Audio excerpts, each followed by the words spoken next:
You're about to listen to a podcast with Nick White. Well, assuming I don't completely mess up the rest of this introduction. But anyway, back to the point. He is a Hawaiian AI researcher and a mentor at Xerath AI Startup Accelerator. He is also an avid surfer and yoga practitioner in his spare time. First met Nick in Hong Kong whilst I took part in the Xerath Accelerator, and I went back for a visit recently and he kindly let me stay in the lounge of his new flat in central Hong Kong. There was no furniture at all, so we actually had to go out and buy a bed for myself. So we recorded it from this newly acquired mattress, which was fun. He's a really interesting young guy with some cool knowledge about the world, and I think it's really cool talking to people who are still defining their place in the world, and so much to learn from some people. And he really actually has a good idea about these things. And it's just fascinating to break down how people go about this, as I think it's an endless struggle for a lot of us. We cover some big topics. I really didn't expect to learn as much about mindset as I did from Nick, and was expecting to have more of a conversation just focused on AI, to be honest. But we really go deep on the growth mindset and the attitudes that you should have to live like the best life you really want. Nick does mention his yoga practice quite a lot during the conversation, which at the time I didn't really appreciate as much as I should have during the conversation. It was only the next morning when I woke up to Nick next to me practicing yoga, and I was just completely blown away. It has so much intensity and power and skill. It was just another level. I had not any clue that you could even do yoga like that. Just to give you a picture, he looked kind of like a Hawaiian Johnny Bravo, but he's doing like Jackie Chan style gymnastic level of complicated stuff. And I was just completely shocked and inspired to get more serious about doing yoga myself after seeing how much skill he had acquired in doing it, and just the general mental calmness it provides, and like a super workout that he was getting from it. So now with my pre-chat, you hopefully will realize more of what he's talking about when he's talking about yoga, and won't be quite as naive as I was during the conversation. And on that, we are now ready to launch into it. So here is me and Nick. Here is Nick and I having a conversation about AI and life and yoga. Enjoy. So I am working at Xerath AI, which is a AI-focused incubator here in Hong Kong, and we recruit companies from all over Asia that are working in artificial intelligence. We also have companies coming from Europe, as well as the States and Australia. So it's a very international mix of people that pass through our cohorts. And, we have them in our program for 3 months. We invest, we not only financially, but also, really try to welcome them into a community and invest in them as people more than anything else, and help them grow their business and help them find success. Cool. What is your role in that? Good question. So I am the AI specialist. So my role is to be the technical guy in the team who can vet the companies that apply, as well as when they're passing through the program, offer advice and support on the more technical aspects of what they're building. Cool. So you could give a good explanation of the future of AI then to people? I'm not sure anyone can give a good explanation of the future of AI. Okay. There are some overarching trends, and I will say ever since deep learning sort of caught on, the whole field has been accelerating. It continuously accelerating. Yeah. And there's a lot of hype about AI, but it is completely justified. When you see what people are doing and the research is coming out, really, you can't help but be a little bit mind blown. Yeah. It really feels like the future is here. It's an exciting field to be in. I think what's so exciting about it is that you can't tell what the future is. People have predictions of when the singularity will come, but no one really knows. Yeah. Honestly, it could come a lot faster than we're prepared for. I think for people out there who are wanting to kind of take a dive into the deep end, there are all these methods of basically training AIs that train AIs, that build AIs. So we're already having self-improving agents. So that's sort of one of the key things that leads us to the singularity, is this idea of self-improving algorithms. And that's kind of already here. It's still very computationally expensive and slow, but the fact that it exists and is being done, to me, is it's both spooky and exciting. Cool. So, a few questions. So, firstly, what are you most excited for in AI? The singularity, or I definitely say more specific than that, because I think that's like the core goal. But what's the thing in between? Like, the moment you don't have to think about whether anything good has gone off or like, I don't know, that's a bad example of AI, but you know what I mean, right? Yeah, I think one of the things I'm most excited about for AI, and this is kind of a point of concern for some people, is the concept of a post-labor economy. And most people get freaked out when they think that, oh, no one will have to work. Like, well, what will we do? Where will we derive value for ourselves? How will we feel important? What will our purpose in life be? And I think it's critical to clarify what is labor. I think work is inherent to human well-being and happiness, and that will never change. But labor is something that you have to do in order to earn your keep that you don't enjoy doing. And frankly, I think a lot of people in the world, they spend a lot of their time doing labor, and that goes for maybe, let's say, like a farmer. I'm sure, like, each profession has its merits. Like if you're a farmer, there's nice things about being a farmer. You work in an office, there's nice things about being, working in an office. But I think the point of a post-labor economy is that everyone will be enabled to far better pursue their dreams. Yeah. And the things that really matter to them. And, if you ask me what I would do in a post-labor economy, I'd probably do a lot more traveling, and maybe a lot more surfing. I would do a lot more writing and reading. I'd probably be trying to learn more languages and maybe learning an instrument. So I don't know. I think that would be a great time. People will be able to pursue self-improvement and just their own happiness. It takes away almost all the other layers of Maslow's hierarchy and just leaves you with self-actualization. Yeah. But do you not worry that people get a lot of meaning from their jobs and that it would be really hard to find meaning when everything you do is sort of pointless and purposeless? And even like writing or reading is like, it's sort of a bit like, even writing your diary could be better done by like an AI that's sort of tracks you, tell better jokes, and you're there like, I'm literally like wasting time doing something that's true when everything seems that pointless. Like, I think we derive value not just from work, but from effort. Like, I think expending effort gives you satisfaction. Yeah, like definitely. When I go, like, let's say I'm going to go do a marathon, right? Like, there's 100 people in the race. There's thousands of people who are going to run it faster than me. Yeah, and yet that doesn't change the amount of value that I derive from that activity. And the whole act of running that far is completely pointless because you're not doing anything. Yeah, not doing anything. Yourself, so. But I feel really good at the end of it, and I think as long as you're expending effort, you will derive benefit from it and satisfaction. Okay, cool. Do you not worry that some people would struggle though? This is the other thing I wanted to say. I think definitely work is key thing for life satisfaction in the effort sense, but also we derive a lot of value from relationships. Think about it. I love spending time with people that I care about, family, friends, having good conversations, and feeling close to people. Work can sometimes supply that. You have coworkers that you really like. It's a good way to meet people.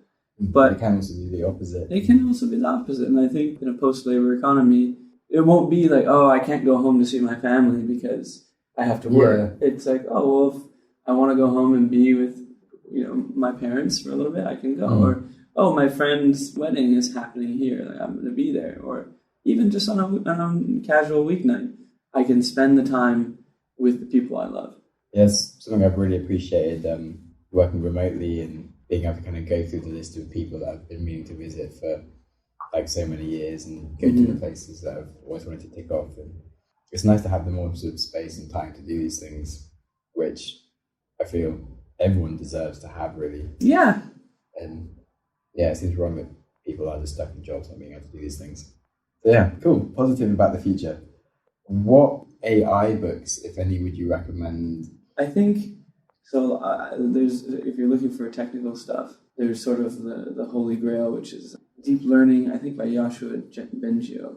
I have not read it, but that's what everyone in the community talks about as one of the authoritative texts. If you're looking for more just sort of trying to understand what AI will do to the economy and how it will shape the future, I really recommend this book called Humans Need Not Apply. If you're looking for more like philosophical stuff, I haven't read it, but a lot of people talk about Super Intelligence. Yeah, by right. Nick Bostrom. That was really good. Have you read *Sapiens*? Yes, Sapiens is a Sapiens is really fantastic book. And then like the Homo Deus. Homo Deus, yeah, he touched quite a bit about AI in those. Yeah, *Sapiens* is a really good book. Absolutely. Learned so much, which is kind of weird because it was telling me all information I kind of already knew. Yeah. But just in such a nice light and like. Yeah. He just, I remember some really funny quotes about things. Like, it just comes out. It's just really well put the way he says something. Totally. He talking to someone recently who had just bought a copy of *Sapiens*. I was like, they had a bag, right? And I was like, oh, what's in the bag? And then, oh, some books. I was like, oh, what kind of books? And I pulled it out, and it was *Sapiens*. And I was like, oh, wow, fantastic purchase. And he asked me, so, well, what's so good about it? And I said, there are few books I've read with so much original insight. There's so many insights in there that, as you say, well, I feel like you think you've always known them all along. Yeah. That's kind of the whole thing of like genius, is they express something that it's so obvious once you've heard it. And it feels like it was lurking on the surface of your mind for so long, but you can never quite reach it. The same with like great comedians that sort of, they just say things that you do in your own everyday life. Yeah. But like it's an insight that like no one's ever really sort of like, put the right light onto. Yeah. So definitely read *Sapiens*. I think some of my favourite quotes. Yeah, I really remember the one thing I was talking about, like even in modern days, sort of people will make sort of offerings to the gods where they're hoping for like great health for all their family and like good marriage and lots of pay and like healthy food and or like in ancient times like dominance over all their enemies and war and stuff, and like in return for the gods doing all of this work for them, like they throw some rice and petals at them. And it's like this is really stupid. And when you think about it, you're like, yeah, that's not the most even relationship. If I was the god, I probably wouldn't bother. You're like, it does seem a bit silly. And on thoughts of like it changed your mindset a bit, as this is the Growth Mindset podcast. Yes. What are your thoughts on growth mindset? It's interesting because for a long time I've had, many conversations with my parents about how, for me, growth at the end of the day is the number one metric of success. It's not about, reaching a certain title of job or, reaching a certain amount of, wealth. It's about how the quality of your core person. I think we should all strive to be the better versions of ourselves at all times. And that's what the growth mindset is to me. And I think the growth mindset is also, as I said earlier, a very optimistic mindset, in that every point in life, you're presented with an opportunity to grow.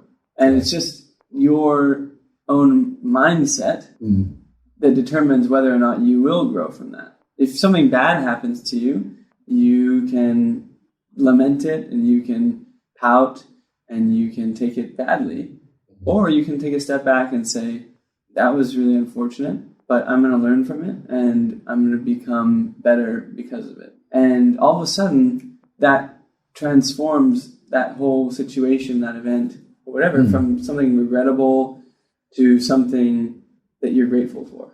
And how do you make a point of practicing the growth mindset? That is a good question, and I don't think I have the one answer. I don't know if anyone really has the answer, although I was recently reading Ray Dalio's Principles. Yeah. And in it, he talks about, I don't think he uses the word growth mindset, but he talks about, for him, one of the most important things that he ever learned was to go to the pain, to go to the mistakes, because to him, that's where the signal is in terms of how you can. And he talked about how basically he trained himself so that whenever he felt some sort of negative emotion, rather than trying to ignore it, he would, or cope with it some other way, he would say to himself, okay, this is telling me something and I can learn from this. Yeah. And so I don't think I'm there yet, but I'd like to, that's kind of something that I'm working on. Cool. And what about like the side where sort of the things that you don't think you can, well, as in growth mindset is like the idea that you can achieve anything you want, even if it wasn't like your natural skill set or something. What of those areas has ever challenged you that you then sort of realised actually you could do? Maybe they answer your question before you. Remember you said you kind of wanted to go into business but never had done, and then you started the banana ice cream idea. I was working on that. Is that kind of a growth mindset thing, where it's something that you never done before but took on? I was thinking of something a little different. I think the way in which the growth mindset has manifested in my life is through my practice of yoga, actually. There's a really good book called Mastery, and I don't remember the name of the author, but I really, really recommend that book because it sort of lays out a framework of how to approach life and skills and things from the point of wanting to master something, which is kind of like the growth mindset applied to one specific skill. And that's kind of what I've done with my yoga practice. And what you realize is, as hard as something is at first, if you convince yourself, it's a belief, if you convince yourself, I can master this, I can be good at this, one day I'm going to wake up and I will be able to do this.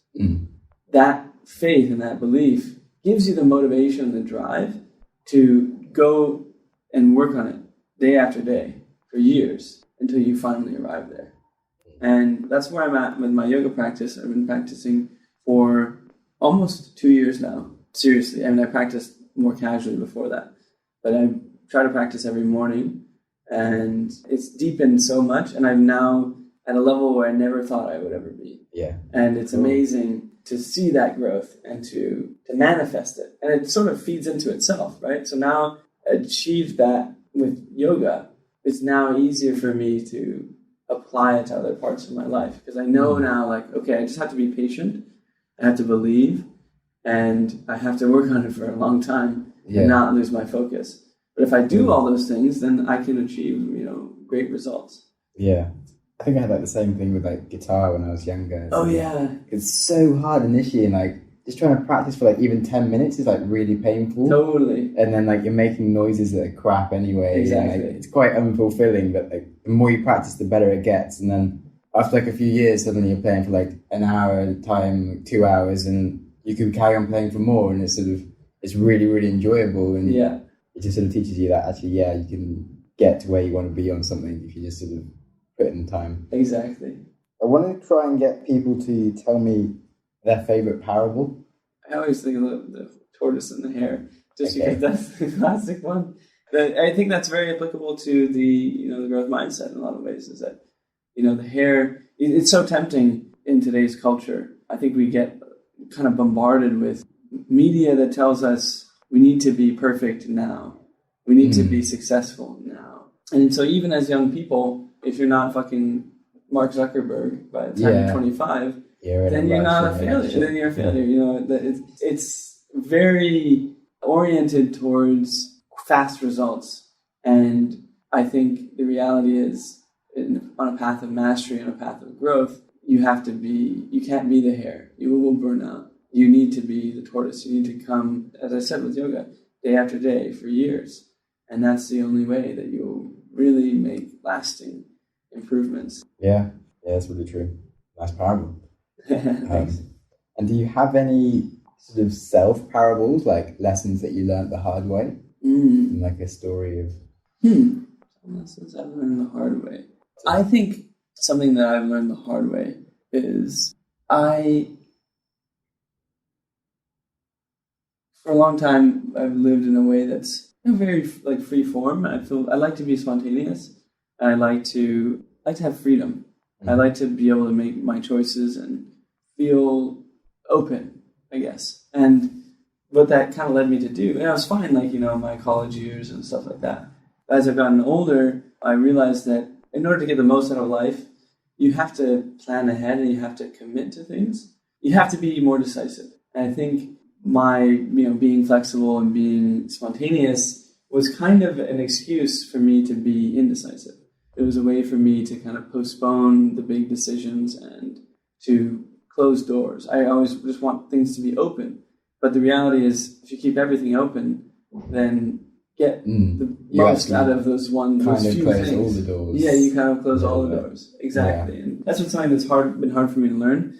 And I'm still haven't, necessarily become as decisive or as long-term of a planner as I would like to be. But I'm definitely getting there because I'm seeing the benefits. I'm becoming more decisive. I'm realizing, now that I've made that decision, I can turn away from it. I can direct my energy elsewhere, and I can really settle in and invest in a place or a person or a job. And wow, it's been so great. Cool. Oh, that's pretty good. That's something I'm really trying to do more of as well. We, kind of coming back to how you've been kind of a digital nomad recently. I think that's great. A lot of people aspire to do that. But the thing is, when I did my traveling, what people don't realize is that sometimes the travelers kind of envy the other way. They're like, I kind of wish I was just kind of based somewhere and had a more stable, predictable life for a little while, and I could focus. And this also comes back to the growth mindset too, in that honestly, for me, what I realized is to be able to have the most growth, to be the most productive in my life, it helps to be grounded and to establish a routine. If you're constantly on the move, you're constantly setting up, it's more difficult to really get in the groove of your life and get the most out of your time. But the thing about travel too is that I think it's sometimes the fastest way to grow in certain dimensions. Coming back to sort of my upbringing in Hawaii, one of the interesting things about growing up in Hawaii is that it's not very easy to travel anywhere because you are in the middle of the ocean. So Japan is about 8 hours away. California is about 5 hours away. Even if you do go to California, it's not really like traveling, right? Because it's like you're in the States and it's too familiar. And so growing up, I did some limited international travel, but not very much. And honestly, didn't leave Hawaii very much because you're in Hawaii, you kind of just want to stay. It's so nice, you go on vacation, you just go to another island, and you have the time of your life. So why would you spend more money to go somewhere else and have to spend all that time traveling? Anyway, but at the same time, I had the itch. I think Hawaii also instills in you. We were talking about like hiking and these sort of more adventure sports, and Hawaii instills in you, or at least it instilled in me, a love of adventure of all forms. And that's why one of the main reasons I wanted to travel was just, I think it's one of the most accessible ways to find adventure in your life. You go, you turn up somewhere new, you've never been before, maybe you don't speak the language, that is guaranteed going to be an adventure, no matter what. Definitely. And that's been one of the main drivers of my growth in the last few years has been travel. Yeah, it's a great way to just keep yourself like on the edge of your comfort zone. On the edge of your comfort zone. And you can learn so much. I mean, you can learn tangible skills like language skills. Or, honestly, one of the most useful things I did from a business context is living when I traveled in India and other places too. But in places where you have to barter for everything. Yeah. It actually teaches you negotiation. It teaches you to stand up for yourself and to be, it teaches you the hard sell, teaches you lots of like real business related skills. And, those are things you don't pick up in the States or most developed countries because you don't have a barter type of economy. But at the same time, you actually do have a barter economy, like when you're negotiating for a job or you negotiate for things all the time.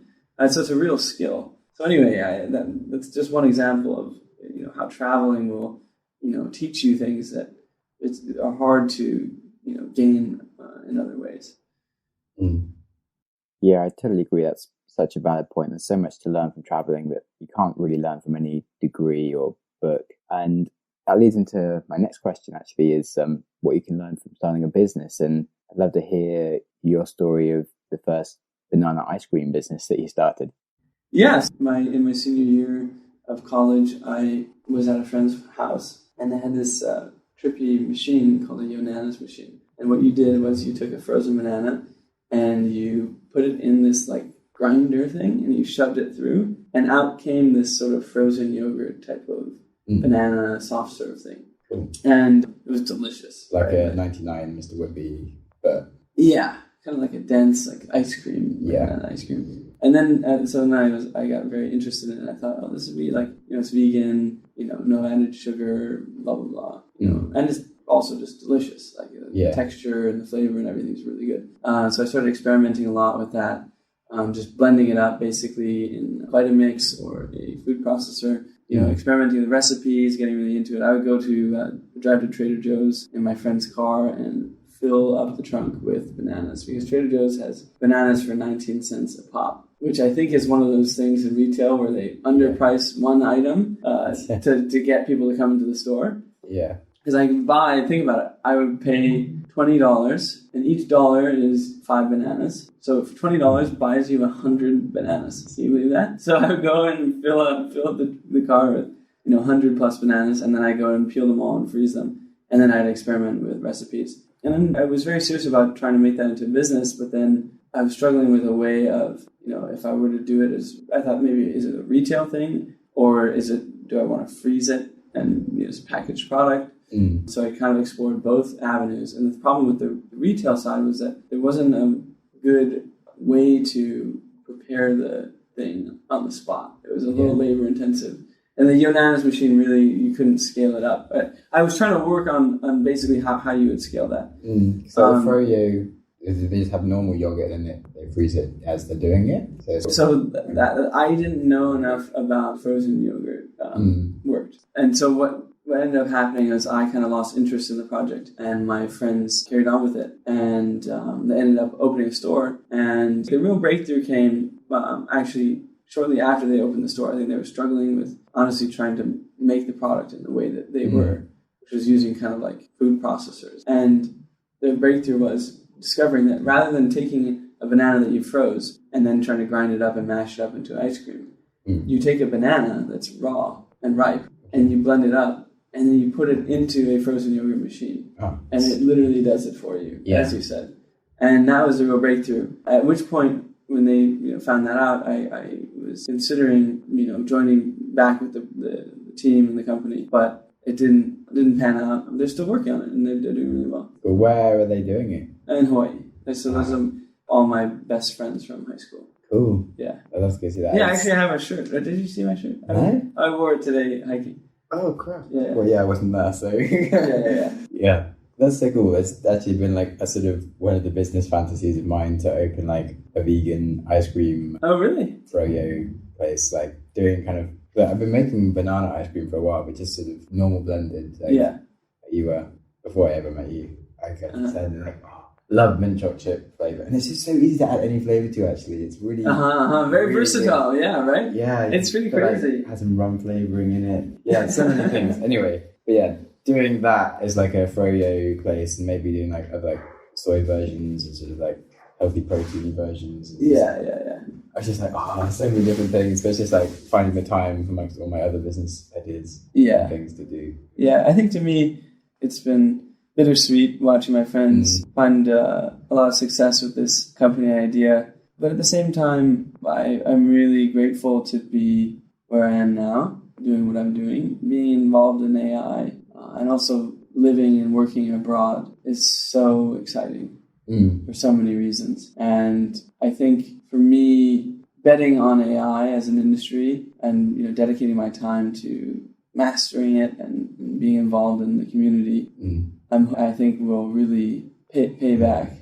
And I think banana ice cream is super exciting. And it's really fun to build your own company and to work with your friends. Like that's incredible. And so it's sad to miss out on that, but at the same time, I realize that there are some really exciting things happening in the world, and I want to be involved in those things. And I wouldn't be able to be involved in them as readily. I think if I were spending my time with that business, trying to focus on doing one thing properly, and yes, exactly. It's not worth beating yourself up about the things that you don't do.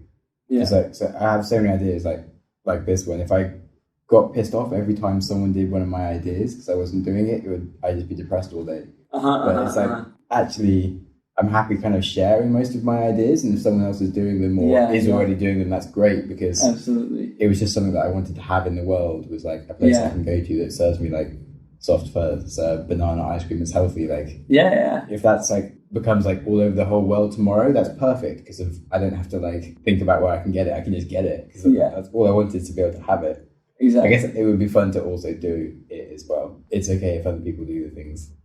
Like, it's not worth sort of being annoyed about that. Yeah. Sure. I think the ego can come in and make you want to take ownership of an idea or whatever. And really, I think oftentimes the idea itself is not the hardest thing. No, it's actually execution. the execution. It's all the execution. The believing. It's the going at it day after day. I think this is again another touching back on the growth mindset thing. For my friends, they had more faith in it than I did because I kind of gave up when it was hard to make the product in the store context. Yeah. But because they didn't give up, they found the solution.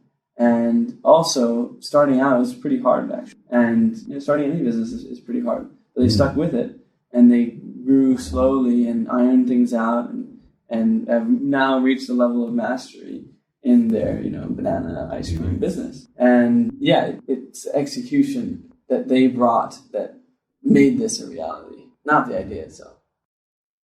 Yeah, it's a really interesting point. I went to this ice cream store in Malaysia that only served one type of ice cream. It was just a coconut shake, basically. And I remember being so blown away by the size of the queue outside and the fact that this massive area behind where you actually get served was just completely ram-packed full of people, and they were completely selling out like every day. And they only had this one product, but I was like, if I did that, I just don't know how I could possibly keep myself to just one product. I'm just constantly trying to think of new ideas and everything, and I just always want to mix stuff up. But they clearly just had a great idea that they were just executing on and just had the vision to keep stuff going in the right direction.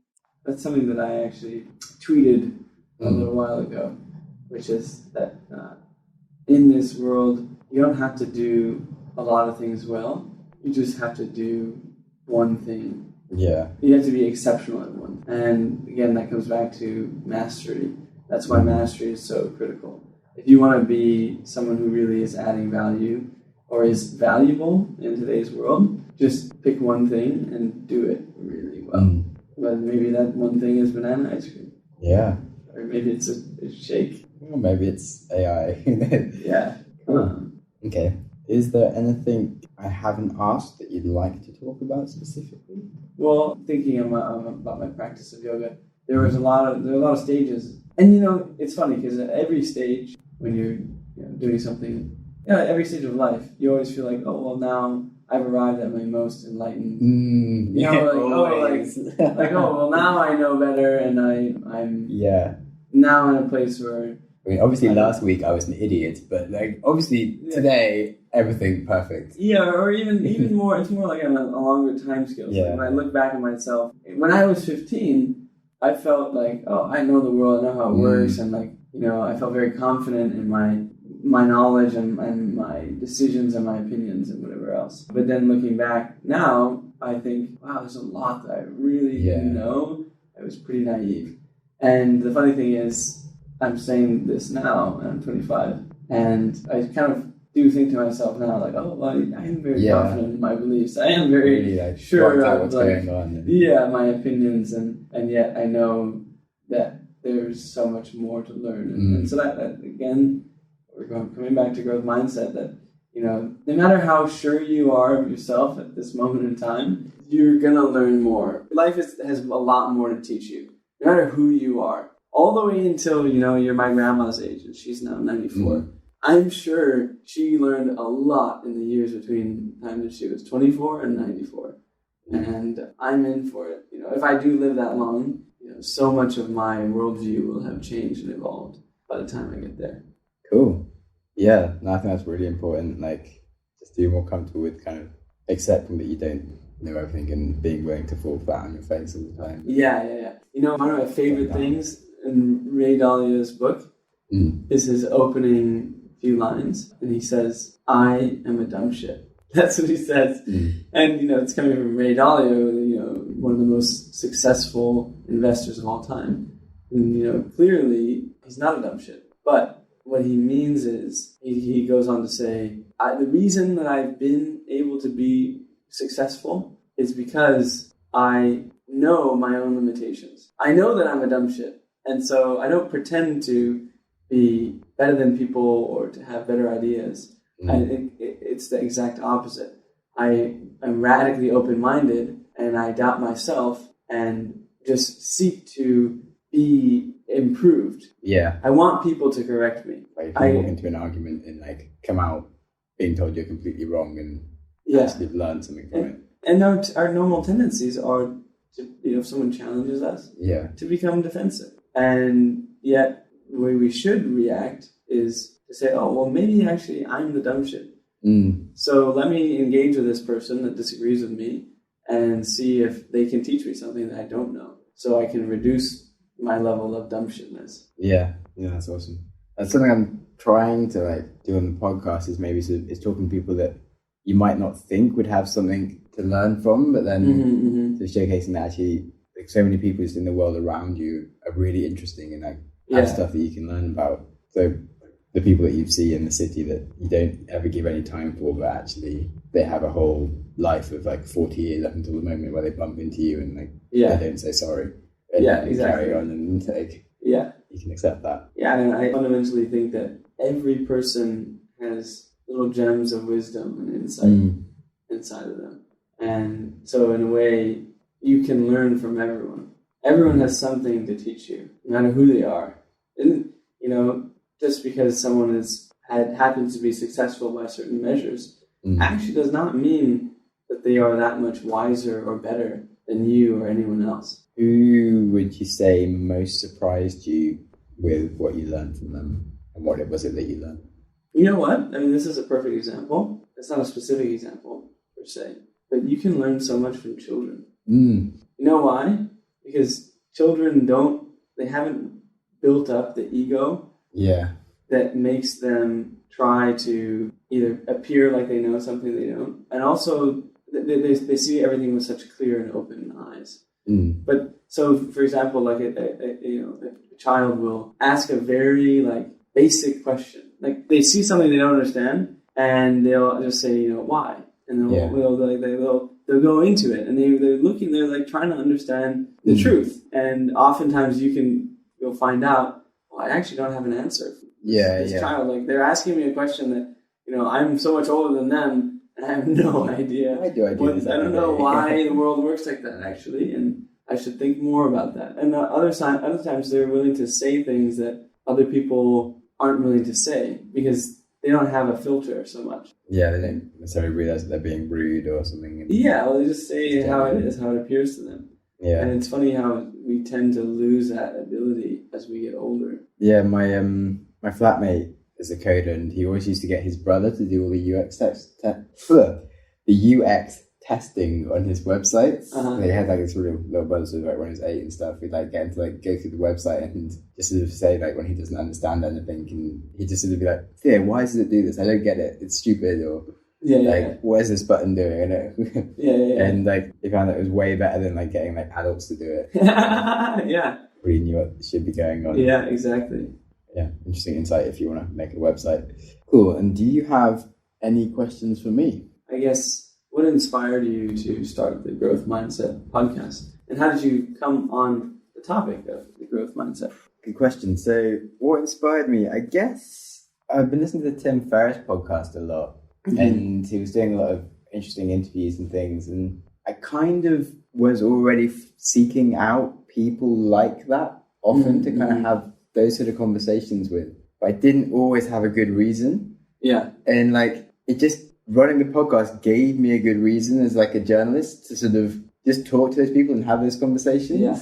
And then also like the way that I can do that with my friends as well, as in like I've had conversations with you and they've been interesting, but it's nice to kind of have a bit of a framework around it. And a little more formal. Yeah, just to go deeper into certain topics. Yeah. And to like, it's just really nice being able to do it. And I guess I figured I kind of wanted to do something to give back to people. Yeah. Because like I found, and to scalably do something kind of useful rather than, like I've been able to help people before, but it's only like one-on-one person and like teaching them like, okay, you can like do more with your life and give them the growth mindset. But like it's super rewarding doing that with people, but Yeah. Like I can only do the amount of people that I can talk to directly, but in a podcast, if I can harness my ability to do that with people, but publicize it, then I could help a lot more people. And I'd like to be doing something useful like that. So my big aspirations is that people like decide to go traveling like we suggested, or read like more interesting books and try doing like better things with their life than what they would have done if they hadn't listened. Yeah. Aspirationally. Or maybe just help them like nudge just towards it like a tiny bit is my end goal. And so yeah, I just figured that I could do that and it would be fun. And worst case scenario, no one ever listens and I get to have some fun conversations and get better at talking. Yeah. I think, one of the interesting things for me, this is the first time I've ever been on a podcast, but already just the act of, regardless if anyone listens to this, it has already been super meaningful to me because it changes the dynamic of the conversation. In a way, I don't know, there's something called like the documentary effect, where like if you film people for a documentary, they know they're being filmed for the documentary, they change their behavior. And I think that there's sort of an effect of that on the podcast. And so it forces you, as someone being interviewed, sort of raise your level. And so it's like, I feel like we're having a very, special conversation. You don't even put this up. Like if you just delete this immediately, even so, it was very meaningful for me to participate. Is that, and what do you want to ask me, or are we good? I think we're good. I'm looking forward to actually listening to other people that you interviewed. Yeah, I've been really enjoying listening back through them as well, actually. Really? Yeah, especially because it's been like 6 months since some of them. It's pretty funny to listen back to. And like, here's some of the advice like I took from it. Like I spoke to my one boss and like I tried to, at the end of each episode, I'll give like, these are my main take homes, like lessons. So like what I first wrote from my one boss taken home was some really useful points. And I listened again and was like 3 completely different points that were all completely accurate on what then happened with our business. Oh, really? And I was like, oh my God. Literally, he told me everything I needed to know and I didn't get it. I'm such an idiot. Oh, it comes back to our whole thing about like you feel confident at the time that you know what you're doing. Only after you realize, you've been I was naive. Yeah. Good way to wrap things up with a bit of a circular tale there. Exactly. Cool. Well, thanks very much for joining me and talking about everything. And it's been a pleasure.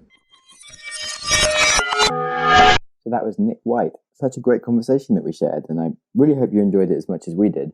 To find out more about Nick, you can, probably the best bet is to just Google Nick White Zeroth. The first 3 links are his LinkedIn, his Medium blog, which is great if you're into AI or cryptocurrency, and his profile on the Zeroth Accelerator. And all those links will be in the show notes at thegrowthmindsetpodcast.com.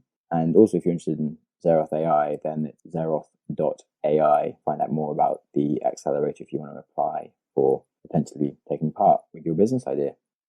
As always, I'd like to summarize my key lessons from the episode.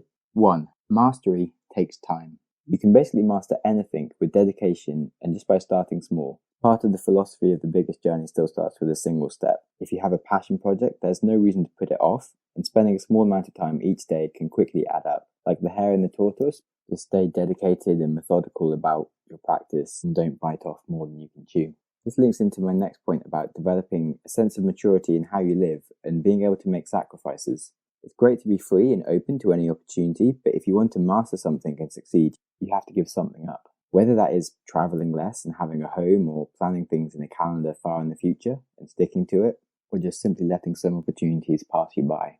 I really love his attitude to the fact that he's missing out on growing a successful ice cream business with his friends, but he doesn't let that get him down. Instead, he accepted that he had to make a logical choice to pursue AI instead, and he couldn't do both successfully. Instead of being negative about what he can't do, he's just grateful for what he can be doing and happy with that.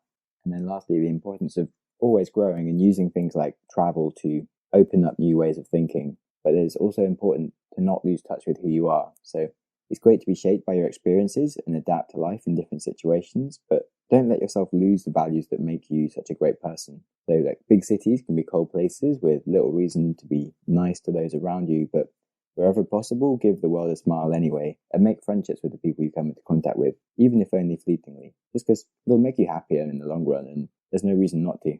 And now moving on to books. he recommends the book Deep Learning by Yoshua Bengio, which he hasn't actually read, so I feel a bit unsure about recommending it. But then I did look into it myself, and it is freely available and looks like quite a good course to follow that you can just take online and read the whole thing and do the exercises with. So as you're not going to risk any money by doing it, you may as well have a look if you're interested. But it is more for someone who's actually a coder rather than someone just trying to learn in general about AI. But his other book recommendation for AI interest is Humans Need Not Apply by Jerry Kaplan. It's just a more interesting read about how AI will replace our jobs in the future and what that means for humanity. And then the other book we also really like is Sapiens and the follow-up Homo Deus, both by Yuval Noah Harari, which are just awesome books on the world and humans and mankind and why we are the way we are, how we will be in the future. And it's super fascinating reads if you're into anything about humans. And then the last book he recommends is Principles by Ray Dalio, who's just a legendary investor with a great set of guiding principles to life that have helped him be so successful and happy in his life. And they just serve as a great tool set for anyone who reads his book and wants to find out more.